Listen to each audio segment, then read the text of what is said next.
জয় জগন্নাথ। দিকে দিকে জগন্নাথ দেবের রথযাত্রা শুরু হয়েছে। যে দ্বিতীয় তিথিতে রথযাত্রা শুরু হবার ভারতবর্ষের আসাম, মধ্য হিমাচল সমস্ত জায়গাতেই দ্বিতীয় তিথিতে রথযাত্রা শুরু হয়েছে। আর এই রথযাত্রা একটা পূজা, রথযাত্রা একটা প্যারেড নয়। রথযাত্রার আগে যেটা অনুষ্ঠান ছিল স্নান যাত্রা, সেটা ছিল পূজা। ভক্তের মাঝখানে ভগবান শ্রীকৃষ্ণর তথা ভগবান জগন্নাথ, বলরাম, সুভদ্রা ভক্তদের মাঝে পূজা পাবার, ভক্তদের সাথে পরমাত্মার মিলন, এই জন্যই ভগবানের এই যাত্রা। আর সেই যাত্রাতে যাত্রাটা সম্পূর্ণ একটা যাত্রা নাম হলেও কিন্তু এটা একটা পূজা।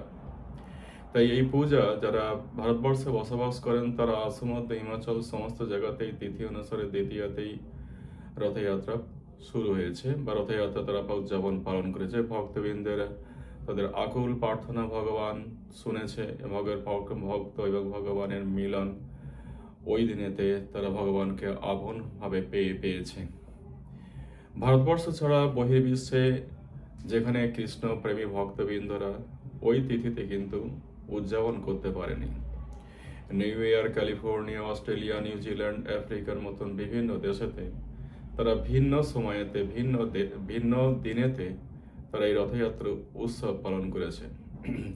বৈষ্ণব ভক্তবৃন্দের তাদের বক্তব্য হচ্ছে এটাই যে আমরা ভক্তি আমাদের পূজার শ্রেষ্ঠ উপাচার। তাই ভগবানকে ডাকার, ভগবান ভাইনের গুণকীর্তন করা, তার স্মরণ করার দিন অথবা তিথি অথবা নক্ষত্র সেখানে প্রাধান্য নয়। প্রাধান্য সেখানে হচ্ছে ভক্তি নাম আর ভক্তি প্রেমে আপ্লুত হয়ে ভগবানকে আপন করে পেতে দিয়েছে। আর সেই জন্যই যে রথযাত্রা সারা পৃথিবীর প্রায় 157টি দেশে যে পালিত হয়েছে ইস্কনের মাধ্যম দিয়ে, তাদের বক্তব্যই হলো যে ভক্তি আমাদের পূজার শ্রেষ্ঠ উপাচার। যেখানেতে অনেক জায়গাতে যেখানেতে পারমিশন পাওয়া, রাস্তার পারমিশন পাওয়া সম্ভব নয় দিনের দিনে, তাই যেদিনে পারমিশন পাওয়া সেই দিনেতেই রথযাত্রা উদযাপন দিকে দিকে হয়েছে।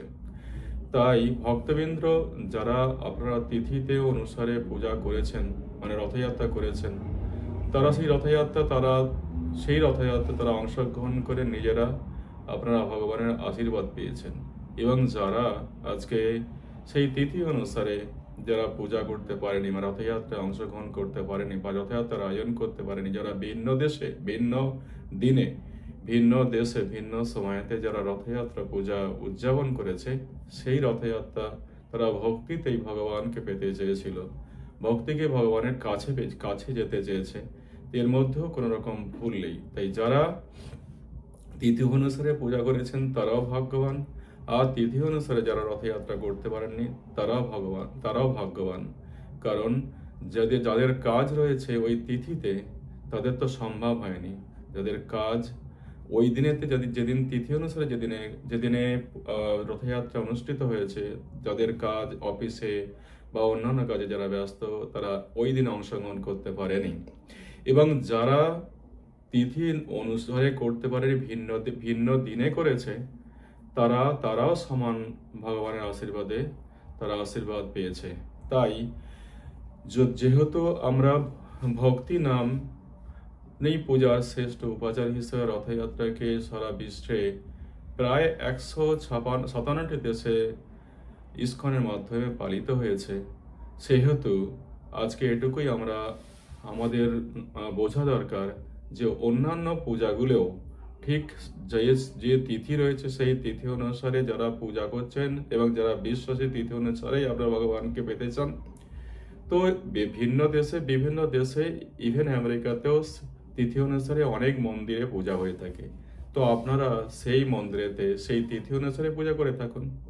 আর যারা তিথি অনুসারে পূজা করতে পারছেন না, ভিন্ন দিনেতে তিথি ছাড়া যারা পুজো করছে, তো যারা তিথি নিয়ে বিশ্বাসী তারা ওই পূজাতে আপনারা অংশগ্রহণ করলেন না, আমি তো বাধা কেউ দিচ্ছে না। কিন্তু যারা তিথি ছাড়া পূজা করছে, যদি তারা আপনারা বাধা দেন, তো যদি আপনারা সমালোচনা করেন, যারা আপনার কটূক্তি করেন, সেটা কিন্তু ভগবানের নিন্দা করা হয়। তাই যে সকল মানুষেরা বা যে সকল ভক্তবৃন্দরা ভগবানের নিন্দা করছেন, তারা মহা পাপ করছেন। তাই আমরা বলি থাকি, পাপ থেকে আপনারা বিরত হন। ভারতবর্ষ ছাড়া ভারতবর্ষে এমন কোনো জায়গা নেই যেখানেতে তিথি ছাড়া পূজা হয় না। সব জায়গাতেই তিথি অনুসারে পূজা হয়ে থাকে। কিন্তু ভারতবর্ষের বাইরে আমেরিকা, অস্ট্রেলিয়া, নিউজিল্যান্ড, আফ্রিকা, এই সকল দেশেতে, কানাডা, বিভিন্ন দেশেতে তিথি অনুসারে অনেক জায়গাতে পূজা করা সম্ভব হয় না। হল পাওয়া বা সেখানকার পারমিশন পাওয়া, এই দুটো বিষয়ের উপর নির্ভর করছে। কিন্তু বিভিন্ন দেশে, যেমন আমেরিকা বা অস্ট্রেলিয়া, নিউজিল্যান্ডেও এমন বহু মন্দির আছে যেখানেতে তিথি অনুসারে, নক্ষত্র অনুসারে সেখানে পূজা হয়।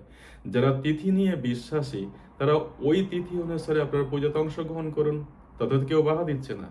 কিন্তু যারা তিথিবিহীন যারা পূজা করছে, সেই পূজাতে না আপনারা নাই গেলেন, কিন্তু সেই পূজাকে বাধা দেওয়া, তার কটূক্তি করা, তার নিন্দা করা, তার সমালোচনা করা, এটা ভগবানের গুণকীর্তনের পরিবর্তে ভগবানের নিন্দা করা। আর এই ভগবানের নিন্দা করা, এটাই হচ্ছে পাপ। তাই এই পাপ থেকে আপনারা দূরে থাকার চেষ্টা করুন। ও যারা পূজা করতে পারছে না, বিনা তিথিতে পূজা করছে, তাদেরকেও আপনাদের যদি ভালো না লাগে, না গেলেন, কিন্তু তাদের বাধা দেওয়া, তার কটূক্তি করা করবেন না। ভগবানের গুণকীর্তন করুন, ভগবানের স্মরণ করুন। আর তিথি ছাড়া যারা পূজা করতে, তাদেরকেও যদি আপনাদের সমর্থন না করেন, তার মানে যেতে তো বাধ্যকতা নেই, তারা নাই গেলেন, তাদের সমালোচনা করে নিজের পাপ আর বাড়াবেন না। জয় জগন্নাথ, জয় জগন্নাথ, জয় জগন্নাথ।